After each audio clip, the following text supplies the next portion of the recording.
பெங்களூர்லேருந்து அம்மா வீட்டுக்கு கிளம்பி வந்துட்டேன் 4 நாள் ஆச்சு. ஆனால் வந்ததுக்கப்புறம் வீடியோ சரியாக எடுக்கவே முடியல. சரி இன்றைக்காவது வீடியோ எடுக்கலாமே சொல்லிட்டு இன்றைக்கி காலையில் வீடியோ எடுக்க ஸ்டார்ட் பண்ணிட்டேன்.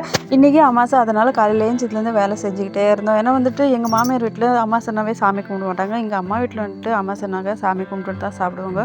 அதனால் பெருசாக எதுவுமே இல்லை, ஸ்பெஷலெல்லாம் எதுவுமே செய்யறதில்ல. வீட்டில் என்ன இருக்கோ அதை செஞ்சு வச்சுட்டு சாமிக்கு இலையில படைசல் போட்டு அதுக்கப்புறம் சாமியெல்லாம் கும்பிட்டுட்டு தான் சாப்பிடுவோம். ஆனால் டைமிங்ஸ் ரொம்ப ஆகிடும். 2 மணி ஆனாலும் 3 மணி ஆனாலும். இன்றைக்கி நம்ம வீட்டில் என்ன சமையல் பார்க்கலாமா? கத்திரிக்காய் உருளைக்கிழங்கு போட்டு சாம்பார் வச்சுட்டு கீரை பொரியல், அதுக்கப்புறம் பீன்ஸ் பொரியல், காலிஃப்ளவர் பொரியல், அப்புறம் ஒயிட் ரைஸ் மட்டும்தான் செஞ்சேன். காலையில் பொங்கல் செய்யலான்னு தான் நினச்சேன், பட் ஆனால் செய்ய முடியல. இதுக்கே டைம் ஓவர் ஆயிடுச்சு. அதுக்கப்புறம் அம்மா வந்துட்டு அப்பளம் பொரிக்கிறது மறந்துட்டு அதுக்கப்புறம் அம்மா பொறுக்கி சொன்னாங்க. அதனால் அப்பளம் பொரிச்சிட்டு வெளியே சாமி கும்பிட்டுட்டு உள்ளே வந்து சாமி கும்பிட்டுட்டோம். உள்ளே வந்துட்டு லைட் இல்லை, கரண்ட் வேறு இல்லையா. கரண்ட் இல்லைனா நம்ம வீட்டில் ரொம்ப இருட்டாக இருக்கும்.